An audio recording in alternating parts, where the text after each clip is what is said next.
Welcome to Seth's Daily Podcast. Without you guys, this wouldn't be possible. I want to thank you guys for subscribing. And our co-host is back, Tracy. How are you doing tonight, man? What's up, In brother? dark places.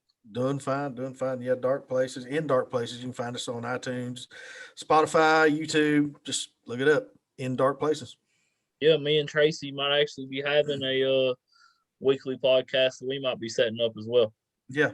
In the works, trying to figure out the premise of everything. So yeah, look Yeah, forward to. oh yeah, for sure, man. And obviously, this Sunday night I'll be back with the Line Before podcast with me and Chasing the Graph. And yeah, I've been busy the past few Sundays, but yeah, man, it's gonna be good to be back this Sunday at 9:30 p.m. with Chasing the Graph. It's called the Line Before podcast. But yeah, man, we're blessed enough to have a guest, which is one of my good friends in real life, Stephen Banks. How are you doing tonight, man? Hey, pretty good, man. Thanks for having me back on here. No problem, bro. And I know you got a show coming up here soon. If you want to talk about that. Yeah, me and Nick Taylor this Thursday tomorrow. I think starting at 7 p.m. Me and Nick Taylor are playing at the Brick House in Prestonsburg, and we're playing from 7 to 10. If any of you guys are interested in coming and checking us out, we're going to be doing an acoustic set. Oh yeah, and how much is tickets to the show? No tickets. They don't charge admission fee. People, you'd be able to walk in for free, unless you want to pay for a meal. Yeah, there you go. Yeah, Definitely want some food with some music for sure. it's called singing for your supper. Burger and fries, man. That's for me. Perform. Can't go That's wrong. That's a 3-hour set list too. You're getting your money's worth. Oh yeah. We play usually 3 to 4 hours, just about every gig we do. Wow, that's great. Yeah, we have a whole list of songs we perform. Sometimes we just mix it up. We have so much songs that we just play random stuff. Like every new gig, we just kind of improvise. Nice. Yeah, man. I know you've been part of quite a few bands, man. And I'm not gonna say any names, obviously, but the chemistry between you and this new band you're with is, I can tell it's not being forced. You guys just get along. Yeah, me and Nick Taylor, we have really good teamwork, especially playing live. We're always not looking at each other, making sure we're in line with what songs we're playing. And Nick, he's awesome. He's an amazing singer, and he's a great leader of the band. He taught me some things. He taught me some things about audio, and I wasn't really that good with audio. He's really good with PA systems and mics, and I learned a lot from him. And then we play together. He's always looking to make sure if I'm in the right key, and I'm always looking at him to make sure if he's, in the right key as well. And we're always just watching each other's backs. And when we perform, I'm always trying to make the other person sound better, whether it's harmonizing or, staying in the right key. I'm always, I'm always just trying to help the other person sound better. Oh yeah, man. You can't beat that, man. You're one of the best guitar players here in Eastern Kentucky for sure. No way. There's some awesome players out there. That's the thing. It's no matter how good you think you are, there's that old adage. I mean, you may be the best fighter on your block, but go to the next block and see. There's always somebody that'll blow your mind, no matter how good you get. Yeah, you go on YouTube, you'll see kids that are 3 or 4 years old guitar, and I'm just like, well, damn. I don't get that. It makes me want to just throw my guitar on the ground, kick my drum set over. It's like, man, why am I even trying? Yeah, it's the internet. You see a lot of super talented young people these days, and here I am, 23, and you got people. It's like I said, 4 or 5, and they're getting down with it, man. They're so good. Yeah. I just bought a bass, and when I've been around music all my life, and I always told myself, they play the root note. Okay, how hard is it to play root notes? And then I start looking on the internet, and I'm like, what? Why aren't these guys, ripping leads? I'm thinking root notes, and they're bouncing all over the neck, doing all kinds of stuff and spreading fingers out. And I'm thinking, wait a minute, that's not what I thought I was going to be doing. It's, for me, it was a lot of pentatonics. A lot of times when me and Nick play songs, we're always like, if there's a song that's in a certain key, you know, like most songs are in standard tuning, but Right. a lot, me and Nick would use capos on our acoustic guitars, and we would go up, we would play different chords. So a lot of times I would use like pentatonic scales. Like a lot of times, like we're already kind of know where my fingers go. You kind of have to find that position with new keys. Right. That's the challenge when I started playing with Nick, because Nick plays a lot of songs different than other people. Like when I was in other bands, we would play songs the way they were actually played. But with Nick, you know, he would play the songs in different, you know, tunings and, you know, different keys. And I would, you know, that was the challenge for me, was just adjusting to, you know, coming up with like a lead part for the solo and improvising. And I actually do a lot of improv. I did that in the old band I play with, and I got used to where, you know, the pentatonics were, and that's what helped me get used to playing with Nick, was the stuff that I already knew. It kind of helped me, you know. I always paid attention to sound, so I would always have to like find the key, you know, find the right note, and Right. hope I don't like mess up live.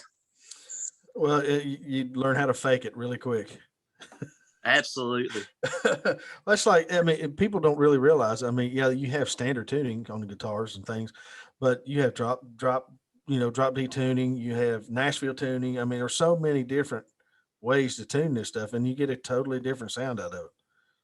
Oh yeah, I actually, a few years back, I wrote songs in different tunings. One tuning I use a lot. It's called the DAD tuning. So it's basically DADADD.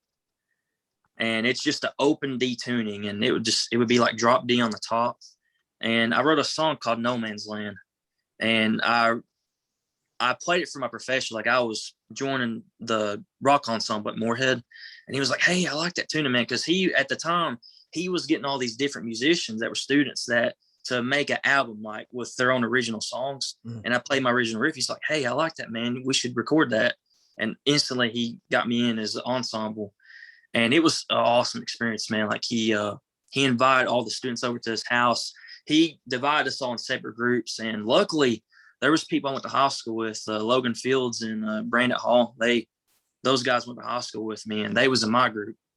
So it was where we all already knew each other. We was actually in a band before called Power Age, so we've already worked together before. So for me, you know, I was comfortable with them and confident with them, and they were skillful at what they did. And we went, the professor invited everybody to his house, and he actually has his own like built-in studio in his house. Can't hide much. My buddies, Logan, he was on electric guitar, Brant was on the bass, and I had my acoustic guitar.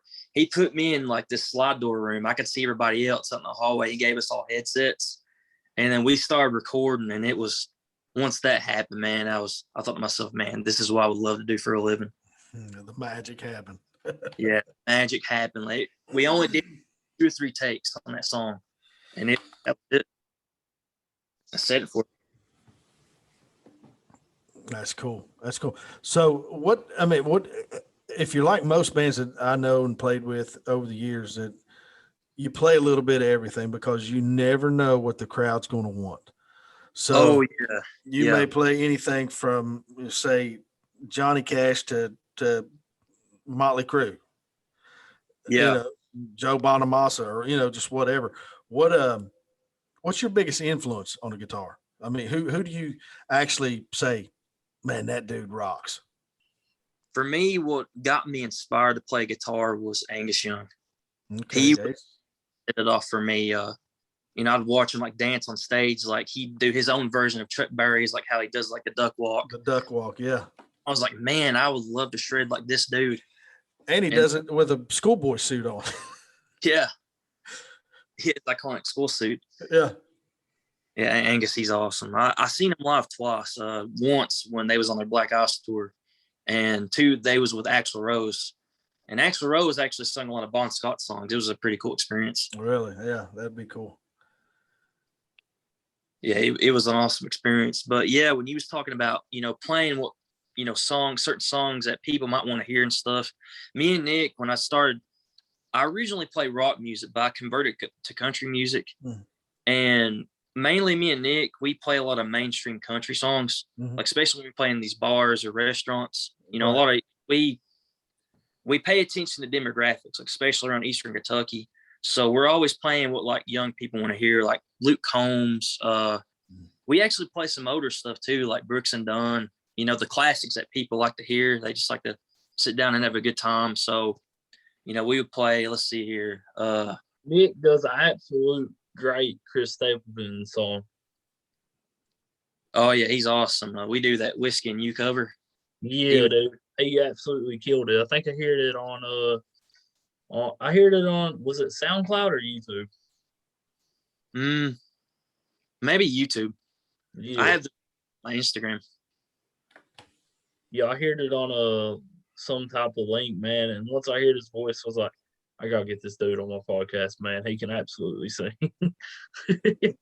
Yeah, and I talked to him. He'll be on here sometime soon. We plan on performing a song on here. Oh yeah, If you for could- sure, man.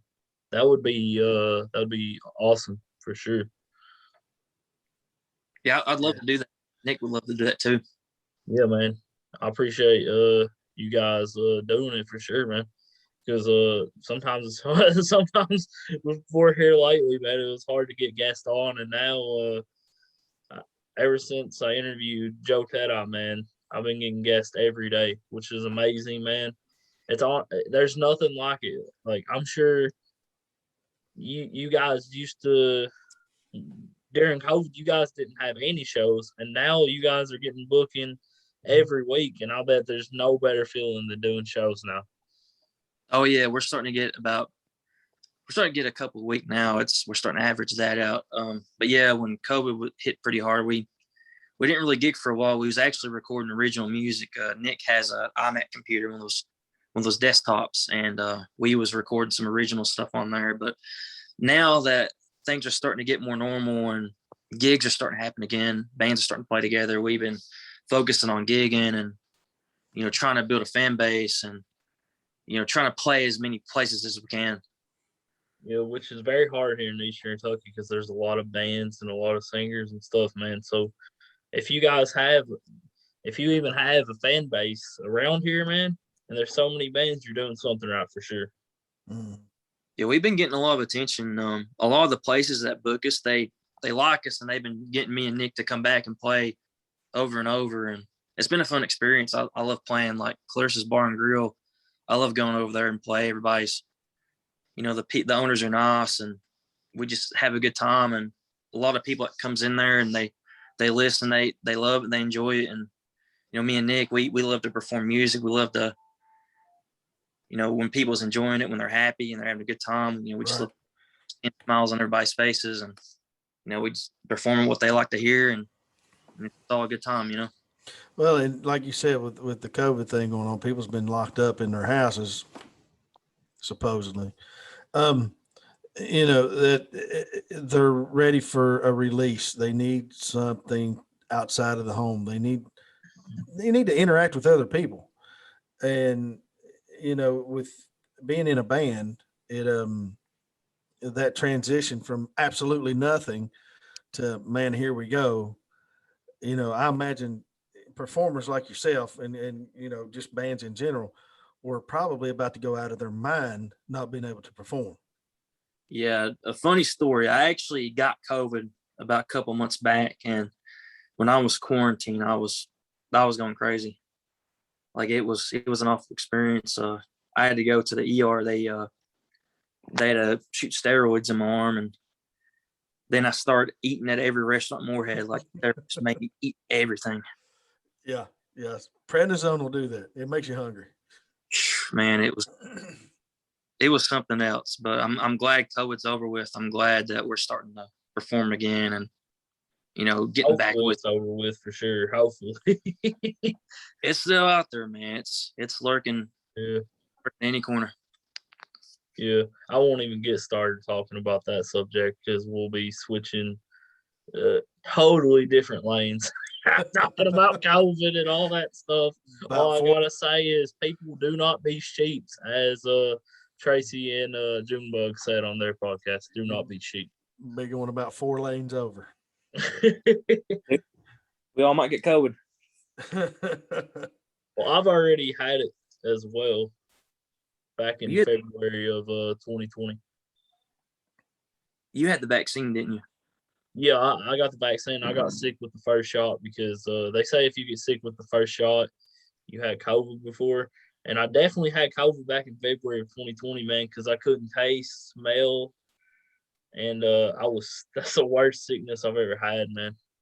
Besides like having the strep throat, it was pretty bad. I've actually known there was a girl I know. She lives in Beaver. She after she had COVID, it was months later. Like she still had problem like tasting food. Like she couldn't really taste anything at all. Kevin Harmon that works at Mountain Music Exchange, he says he still has trouble like smelling certain things. Like sometimes he can't really smell stuff. Shout out to Kevin. He's a really good guy. Kevin's awesome. He's also a really awesome musician too. Like I see, he's been getting a lot too. He's been getting a lot of gigs. I've been seeing like he's been playing at the venue Moorhead. He actually gigged at Summit City too, not too long ago. I got to text him sometime about doing the podcast. I got him as a friend on Facebook, and I watch his show all the time. He does a show with Mountain Music Exchange, right? That's what it's called. Yeah. He does a show on their Facebook page, man. He is hilarious. Oh yeah, he's always advertising about the new gear and the instruments he's got. Yeah, he's very funny. Yeah, he's a very entertaining person. Trace, what inspired you to play bass guitar? I'm a drummer. My dad was a traveling musician. He played drums all over the country, and I've always been a drummer. And I can play. I'm a guitar strummer.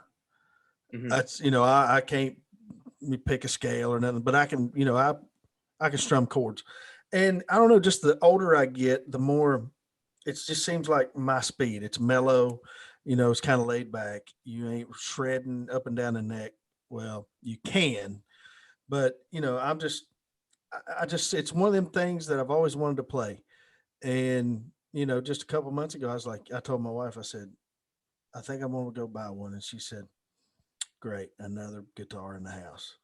So, but yeah, it wasn't really anything in particular. But the more I listen to like guys who played for like Earth, Wind, and Fire and the Commodores, and those type of musicians, the more I listen to them, it's like, dude, that's awesome. I want to know how to do that. So I'm in the process right now to learning how to read bass tabs.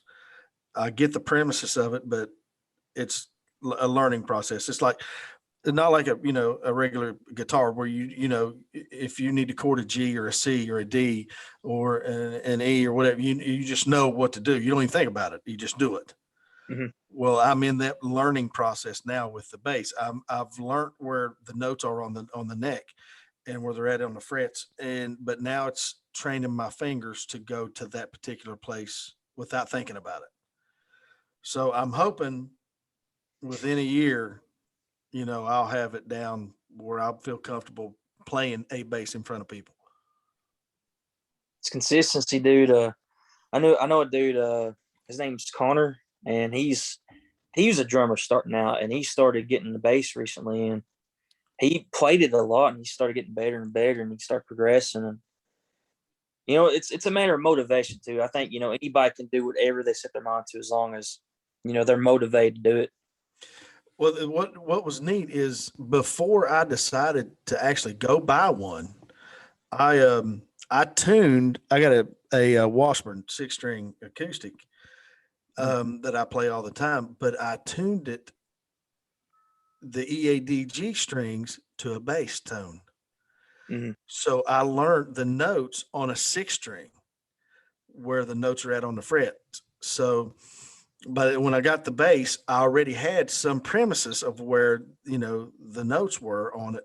So I think I kind of got a head start because I didn't wait till I got the bass. About a month before, I started looking at these bass note charts, and I was like, okay, there's an F, there's a B, there's a G and a C. Now I learned where they were at. I'm not good enough yet to where I don't need that chart, because every now and then I have to look and go, okay, that's because like on a bass, you can have two totally different Fs. Mhm. but they'll work as the same thing. So learning where both of those are at, it's just a matter of repetition, repetition, repetition. And I practice a little bit every day. And it seems like every day I get a little better. That's awesome, dude. Yeah. And you're right. It's motivation, and I like, guys like um, Michael Anthony, and I can go on and name a dozen of Geddy Lee, there's tons of them. But I like more than the players. I just like the instrument. Mhm. So, and I've played guitar probably 10 years and I'm peaked at it. I mean, like I said, I don't know scales and I can't go up and down the neck, but I can chord any chord on one just about. And I've kind of played that out. And now it's time to move on to something a little different. And like I said, I've always enjoyed the bass. So I'm really excited about getting this thing and getting it going to where I'm comfortable enough to where I can just take off and start playing. Are you gonna be trying out for Atticus and Lon? We had to live a little closer. I think they're about 70 or 80 miles away from me, and that's a long way to go just to do a practice. Yeah, I was trying. Shout out to Atticus and Lon. I hear they had a really good show at Broken Throne tonight. Imagine practice daily, just driving that far just for practice every single day. Dedication. And gas would have to get cheaper than $3 a gallon. Thanks, Yeah. Joe Biden. Yeah. Or we'd have to be making some serious money. Thanks, Joe Biden, for the gas Yeah. being so high. Sorry, didn't mean to get political. But I mean, what gear do you use? I mean, what guitars do you have? What do you use? Well, this right here, this is a Gibson S Custom. That was actually at the time when Les Paul was going to have the SG body style. Right. Ended up changing it to the the Les Paul body style. I've had it for over a decade. Dad got it for me for a Christmas present one time. Nice. And I got a Hondo acoustic guitar. Oh yeah, the old Hondos. I haven't seen one of them in years, but yeah, I had one. I never even I've never seen that brand in like stores like Mountain Music or Soundhouse when it was open, and I've been looking everywhere to see if there's any Hondo brands. Is it like a brand ours anymore? I don't know. When I was about 16, I bought a Hondo 2 Les Paul remake. And Oh, it looked just like a Les Paul, but it was a Hondo. So it cost about $600 cheaper than, a regular Les Paul. Well, probably a lot cheaper than that. Cause I think, at the time that was one of the cheaper guitars. It was like a Martin Stinger or something like that. But mine, I do remember, I thought it sounded great. Of course, that's when I first started playing guitar. And there was this kid who lived a street over from me, Ed Jackson. His dad was actually a music teacher at Marshall University. And Ed was, I mean, come on, that dude, even in high school, was like George Lynch, And he said, your guitar's out of tune. And I was like, well, it don't sound out of tune to me, but I'll take your word for it. I mean, and he tried to tune it and he said, the keys are bad. He said, they won't stay in tune. Your keys are bad. And he attributed it to it being a Hondo 2, just a cheaper type guitar. But I think over the years, they kind of stepped up their game a little bit. And I think they're a little higher end now than what they were 30 years ago. Yeah, it's some guitars it's weird because they with some cheap ones, a lot of them it's hard for them to stay in tune. Which it's the best acoustic guitar I've ever owned. It's electric acoustic, but it don't have, how most electric acoustics would have the volume knob, and they would have like you can adjust the treble or the bass, and Right. that one didn't have it for some reason. Where it's an older guitar now, so it hasn't really been sounding loud live. So I would use a bass amp when we're playing live. Yeah. Yeah, and my buddy recently, Travis, he's the bass player of the band. He recently bought an Ibanez acoustic guitar, and it was really awesome. It was about like playing a Honda, like something smooth on the neck, Yeah. where it hurt your fingers. And I played it when we was practicing one day. I said, "Hey Travis, could I use this when we play our next acoustic gig?" That was the gig we had last week at Clarissa's Bar and Grill, and I played it, and it sounded really awesome. Instead of hooking up to the bass amp, I hooked it up to the PA. Nick's acoustic guitar was also hooked up to the PA, so I was able to get more of like a crispy, cleaner tone. Right. Right. And it sounded so much better. Like the lead sounded better, the rhythm sounded better. It sounded louder too, and that was the issue with the Hondo guitar, where it's older now and it don't have the built-in the volume knob and stuff, and it's really hard to. We'd always have to like turn the loud, and it would cause feedback, and we had some trouble. But yeah, I'm gonna invest in the Ibanez acoustic. Well, the bass I just bought's an Ibanez Mini, so it's got the short neck. I mean, it's a really short neck. It looks almost just like a 6-string guitar, but it's a 4-string bass, and it plays. From what little bit of experience I got, to me, it plays amazing. It stays in tune. It's smooth. I mean, I love it. Ibanez is a great brand, dude. Oh yeah,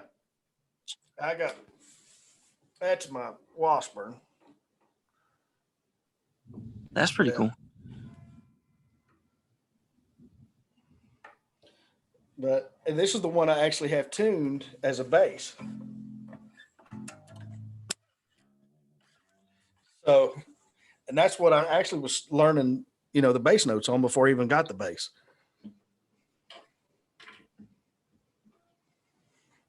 Yeah. And then I don't know if you can see those. The drums. Yeah. That's a set of Gretches. And I've played Gretches for years. I love them. How long have you had them drum sets? These particular drums I've had probably 6 years, I guess, 5, 6. The set I had before was a set of Ludwig's, which play really well. They sounded really well too. It was the story behind these drums is the lady I bought these drums from, her daughter was taking lessons from Greg Fletcher, who was the drummer for Billy Ray Cyrus when they made it big.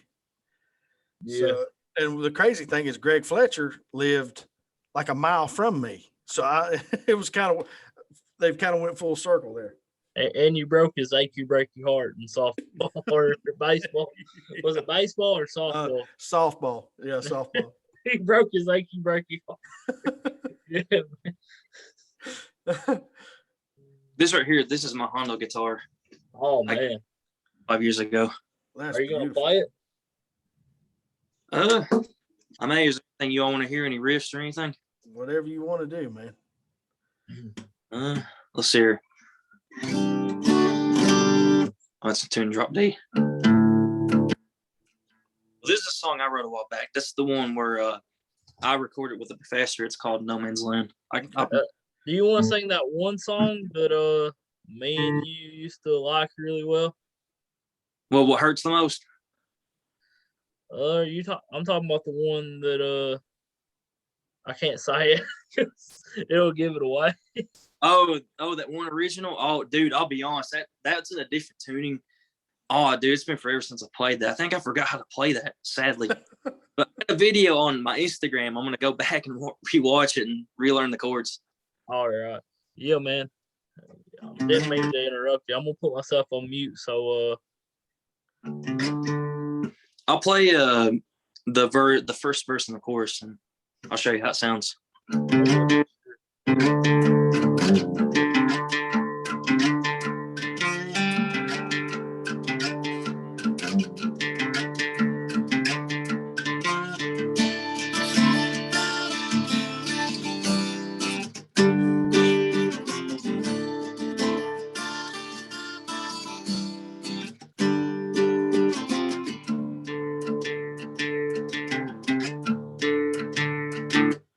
In a place so cold and very far away from home, there's bad people out to get me. surviving on my own. I'll fight to my very last breath. I keep going till there's nothing left. It's fight or flight, never run, take your stand. When your life is at stake, be prepared to throw some hands. In a place of pure hell, trust nobody but yourself. If you wanna survive, you gotta fight to stay alive.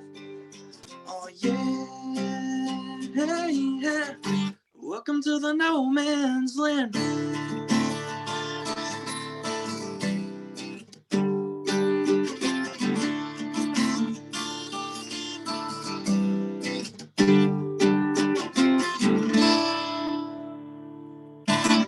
Nice. That's I don't know.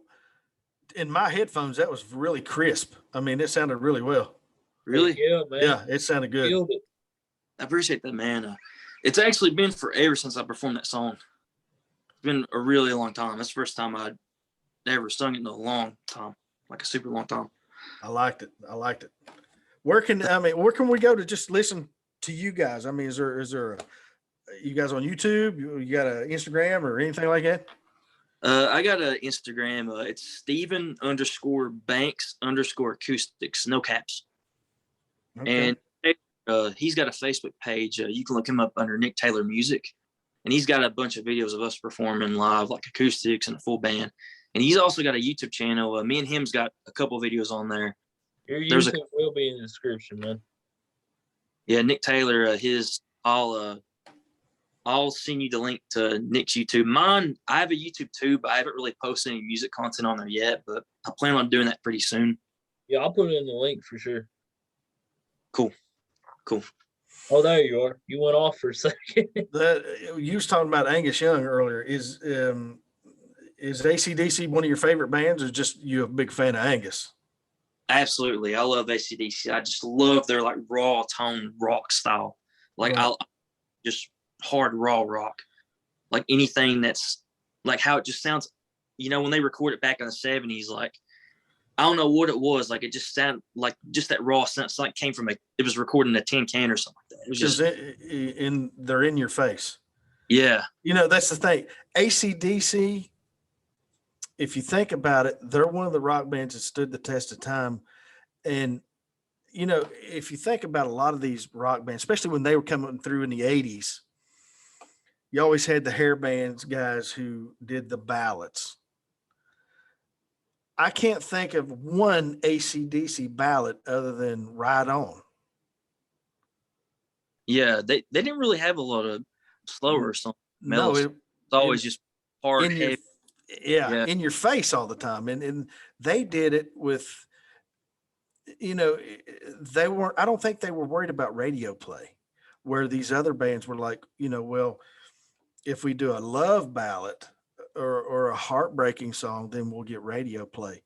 And see, I think of Ozzy Osbourne. Look at his career, and he has never had a top 40 hit in the US ever. But look how big, he is, and his music's influenced millions of people, and has never had not one top 40 hit in the United States. It blows my mind. Has one of his albums ever been like top 10 or anything? I'm sure the albums have, but going on radio play, throughout the years, Ozzy Osbourne got very little radio play. It was all, people going to concerts and buying his albums versus, he had the Changes song with his daughter Kelly that went big. Then he had the Lita Ford song, which went pretty big. But just by himself, he has never had a top 40 hit. That's pretty interesting. I always thought Ozzy was really awesome with his solo stuff. I always thought his solo music was a lot more rock. I mean, the Blizzard of Oz album itself was amazing, and then you had Bark the Moon. But with that, I mean, you think look at the guitar players he's had. He had Randy Rhoads, and then he had Jakey Lee, And I mean, he's had just amazing guitar players to play with. But I've always been an Ozzy fan. I always have ever since I was young. And I shake my head and think, how in the world did he not have a top 40 hit on radio?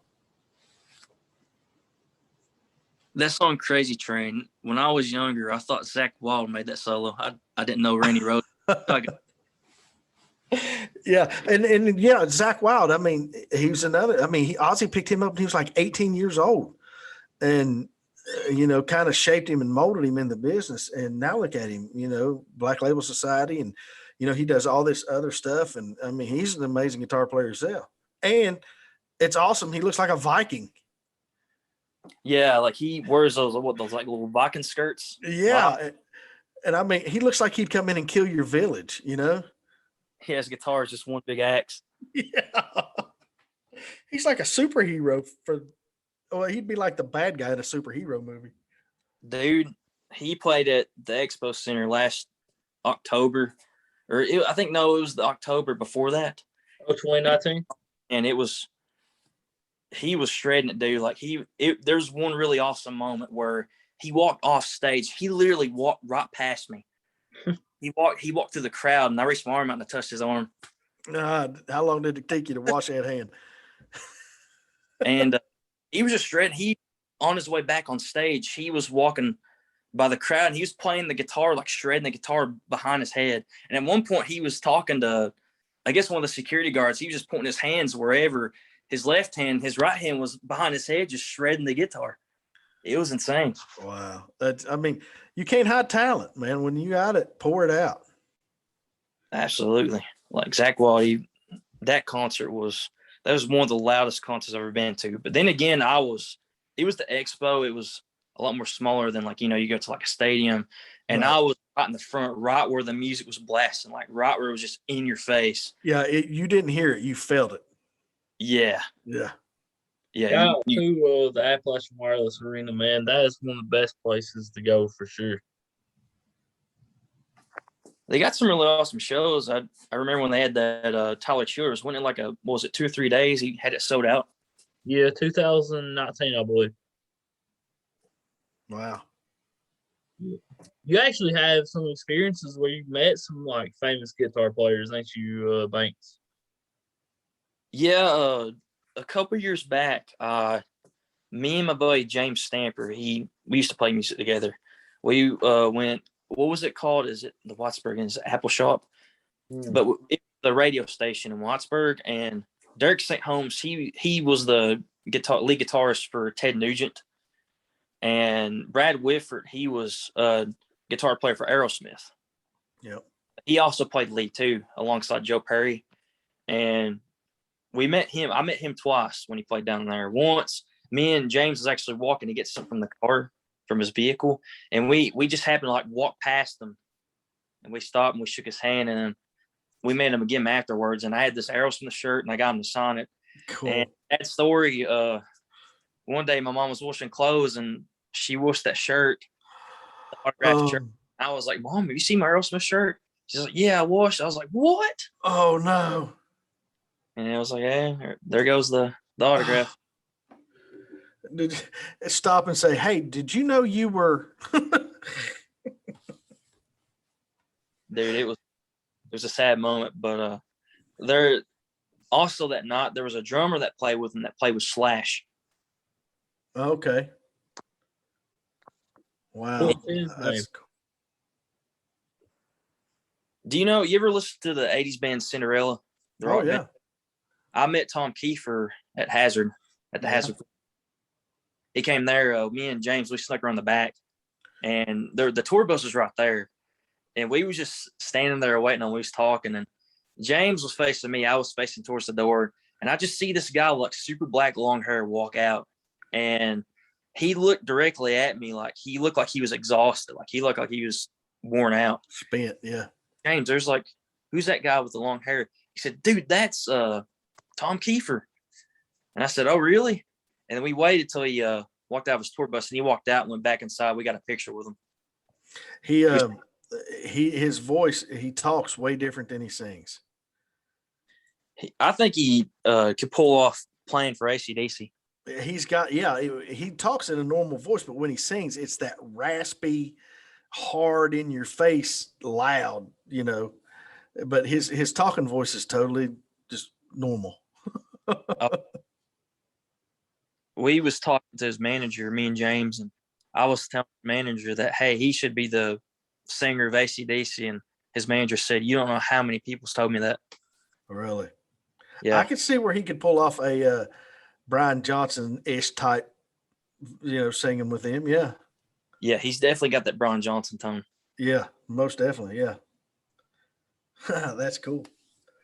You know, it's cool when you meet, you know, not really your idols, but just people in the business that you're doing, and you know that they started just like you're starting, like you've done. You know, they've been there. It's just now they got the girls and the money. Yeah.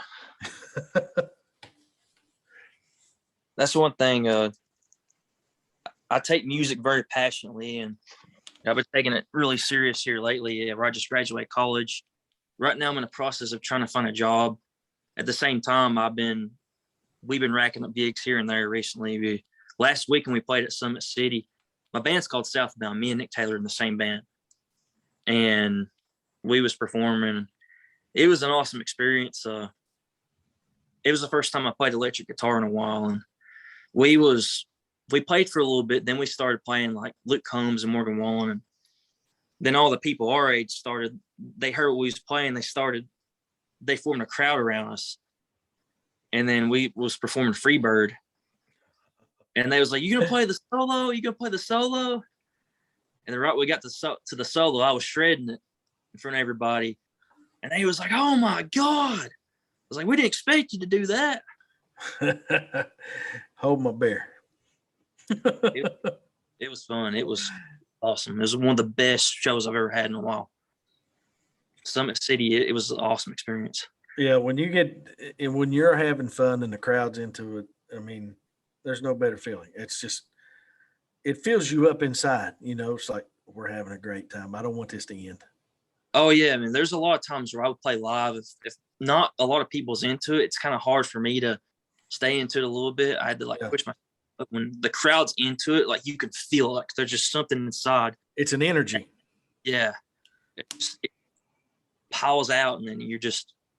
It's more like natural, you know. You start playing more natural, and everybody's enjoying it, and you're enjoying it, and it's just a real fun time. Yeah.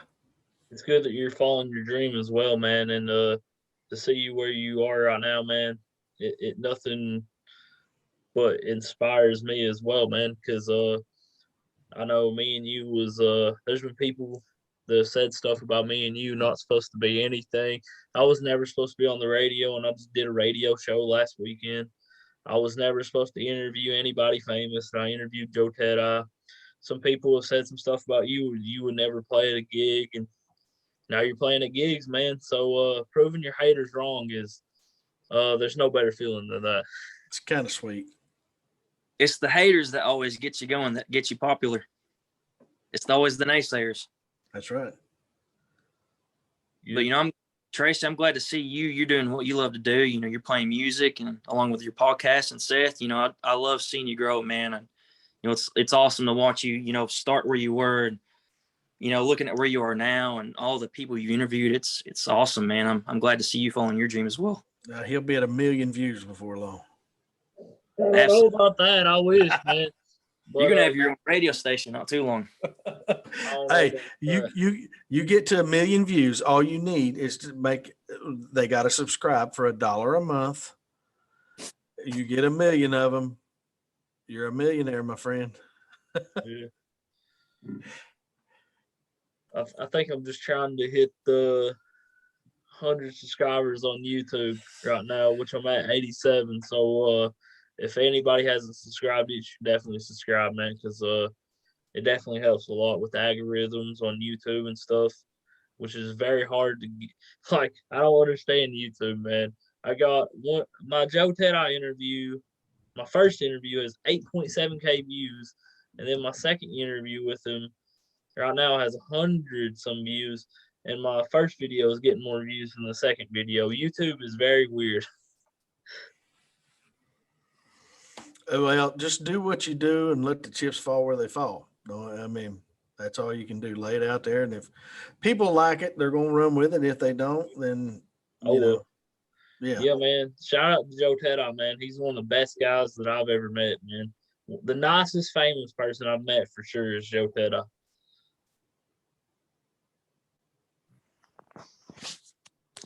And who's the nicest famous person you two have met before? You say a nicest famous person? Yes. Let's see here. I'd say Tom Kiefer. He was pretty down to earth when I met him. I've met Kiefer. He's a nice guy. I'd have to say probably Vivian Campbell. I think I think he's playing with Def Leppard now, but when I met him, he was playing with Whitesnake. It was him and Adrian Vandenberg, Rudy Salazar, Tommy Aldridge, and David Coverdale. But like I said on your show before, he was doing a meet and greet at an old guitar shop, was a music shop up here in Huntington called the Pied Piper. And God, it was probably 1988, 87, 88. And I went in and the meet and greet hadn't even started. And he was just sitting there waiting on it, waiting on folks to come in there. And he was just picking around on a guitar. And as soon as I seen him, I was like, oh, I forgot about that. That's going on today. And I just kind of sit there and watched him a minute. And we just talked for like 10 minutes, man. And it was really cool. Where'd you meet them at? It was at the music shop there at Pied Piper. Well, it's not even in it. I think they closed all the Pied Pipers down, but it was in Huntington, West Virginia. Oh, yeah, just across the river. Yeah. Yeah, because right here at the Huntington Civic Center used to do, especially back in the 80s, man, there were shows there probably once a month. And I mean, everybody from, now we're talking the 80s. So, I mean, Tesla, Kiss, Whitesnake, Motley Crue, Cinderella, Winger. Gosh, who else have I seen in there? Kicks, Rat. So, I mean, I've seen a lot of bands in there. And like I've said before, my grandmother used to work there and she would sneak me in. So, and I mean, I would call her up and I'd say, "Hey, Granny, I mean, there's a show going on. Can you get me in?" She'd say, "Meet me around back at 6:00." She just kind of opened the door and in I went. But I did get to meet another one that was really nice. Was Paul Stanley. They were playing at the Huntington Civic Center. Gene Simmons was with him. They were there together, and he's kind of arrogant. I mean, it's kind of hard to judge a person when you're there for 5 minutes, but Paul Stanley was really nice. But Gene was kind of reserved and kind of, not really unapproachable, but he wasn't very forthcoming. Yeah, man, there's a lot of nice famous people out there for sure. Yeah, I heard Paul Stanley. I seen Kiss a couple years back at was it Riverfield or no? That's the name of the Pikeville Theater, ain't it? Riverfield 10. Oh yeah, Riverbend. That was it. Ohio, across the bridge up in Cincinnati. Yeah, I seen them. I seen them perform there, and it was a pretty awesome experience. I love their stage gimmicks, like fire shooting everywhere and all that. By far, probably the best stage show. The pyrotechnics go off, but I mean the smoke. I mean, it's a great stage show. My buddies James Stamper and Ben Hall, they seen Motley Crue with Alice Cooper, and Ben said Alice Cooper is one of the best stage acts he's ever seen. I've never seen it. Now I know he does a lot of theatrical stuff, like cuts heads off mannequins and brings out snakes and all kinds of stuff. I've never got to see Alice. I think he's coming to Pikeville at the Appalachian Wireless Center. I think I heard that. Yeah. Yeah, I heard he's supposed to come soon. Tickets, I believe. I saw Motley Crue when they were doing the Girls, Girls, Girls tour, and they come out on Harleys. on the Dude, stage. But that's Tommy Lee, during his drum solo, his drums lifted out over the crowd and then started spinning and going upside down, doing all kinds of wild. And I was just like, holy crap, are you serious? Not that, I mean, you play drums the same upside down as you do right side up, but it's just who would think of that? Let's make this drum set go upside down and play over this crowd. not only that, just spin all around, having all the blood rush to your head. And just Yeah. imagine the feeling he's having at that moment. I seen on YouTube, I guess he upgraded there at one time where his drum set was on a roller coaster and it rolled around the stage as he was playing. Shoot. And I was like, you've got to be joking. What's up? This dude is a nut. But I yeah, remember Blank. his drum set. Oh, sorry to cut you off, Seth. You Oh go ahead. no, man, it's good. I didn't mean to even. It's kind of hard with the Zoom thing. You can't tell when people's gonna talk and stuff. Yeah, man. But sorry. Go ahead. But oh yeah, I got it set up to where I can see all three of you right now. Oh yeah, for sure. Nice. Yeah. And but I heard something that Tommy Lee, one of his shows when they was supposed to go on that farewell tour, his drum kit got stuck. He was like just, when they looked at his drum set, like he just got stuck there, like in midair. Wow. 911 rescue Tommy Lee. There's a guy plays with Vince Neil right now. His name is Zoltan Chaney. Dude, if you get a chance to YouTube Beckett, he's a show in himself. He's actually from Ironton, Ohio, which is right across the river from Ashland. And he can be a show in himself. I mean, it's unreal the things he does on a drum kit. And I think it's like a 4-piece kit. But his stage presence, I mean, he kicks cymbals, he rests his foot on the hi-hat and opens it up and closes it up and balances drumsticks on one hand while he's beating the crap out of the rest. I mean, it's almost like watching Animal from the Muppets. He's quite impressive. Are him and Vince Neil, are they making music together right now? I don't know. I know they were doing a stint out in Vegas.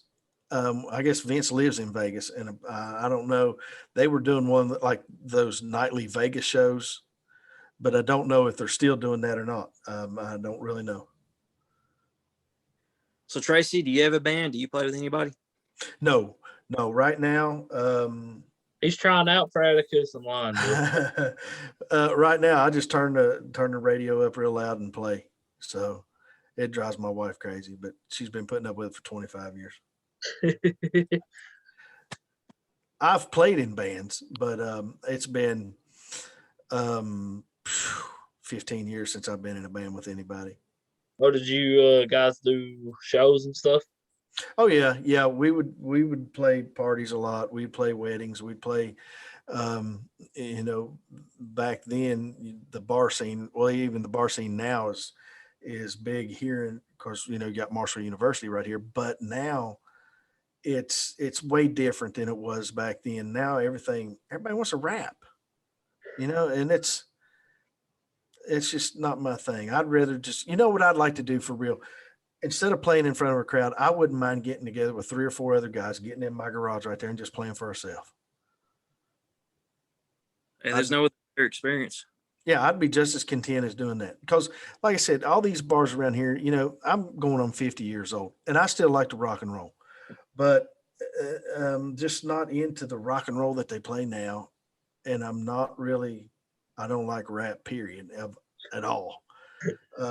So, it's just kind of hard to find guys that, want to play like some old, like AC/DC and things like that. These young guys don't anymore, especially around here. They don't, one, it's hard to find anybody. They don't have the motivation to even learn an instrument. They'd rather just spit out bad nursery rhymes as they rap.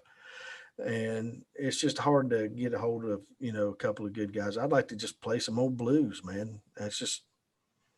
But it's hard to find that around here. For me, love always, rap music. Yeah. Banks loves rap music as well, don't you, Banks? yeah. I listen to some, mostly like rock and roll.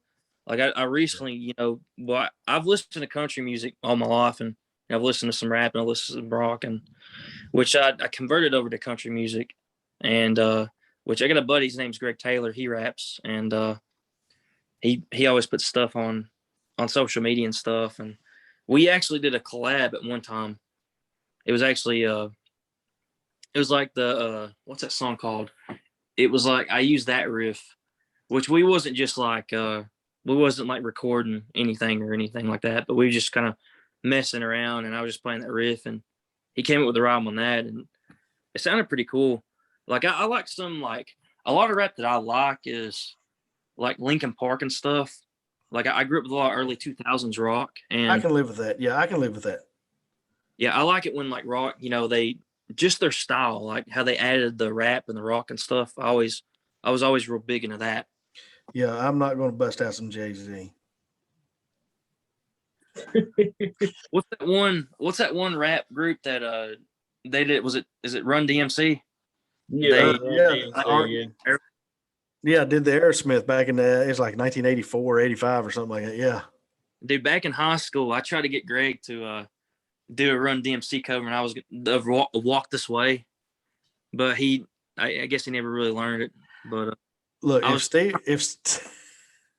if Steven Tyler can rap it out, I mean, come on. I should have hit up Steven Tyler. Yeah. Hey, Banks, are you gonna freestyle for us? Man, I don't know if I can do that. I definitely am not freestyling.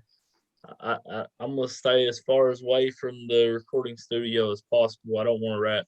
I I can do tried that already. I can do a nursery rhyme because that's what it sounds like to me. It sounds like to me that they're singing nursery rhymes, but they're really mad about it. Hey, you just ain't listening to the right rap music. Yeah, I don't know that there is. That's like, they come out with like this Christian rap now, and I'm like, Oh, I love it, man.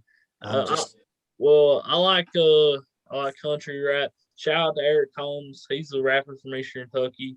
He just made the iTunes hip hop top 100. He's number 55 right now. He's a great guy and an amazing rapper.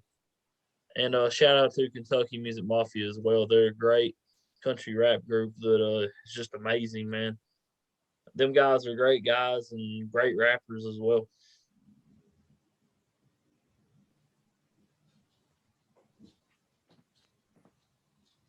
And shout out also to Red Fox Playa as well.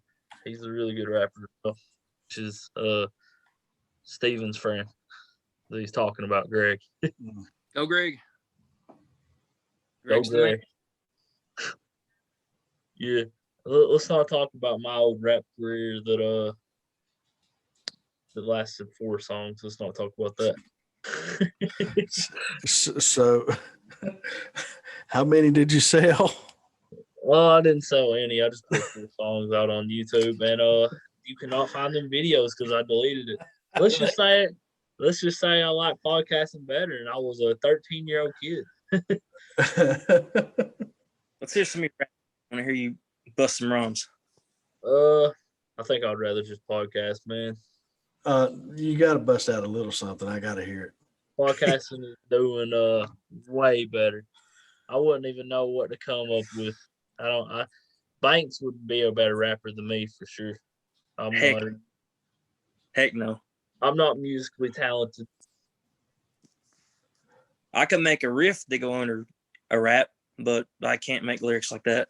I can wrap up present gifts, like Christmas gifts. I mean, I can wrap. I don't even do that very well. I get more. It's about all I can do. But yeah, Banks, what do you tell us about the upcoming shows you got? And yeah. Well, right now, the only show we got so far right now is the Brick House in Prestonsburg, right in the middle of the town. Tomorrow we start at 7 p.m. We play for 3 hours. We play from 7 to 10 p.m.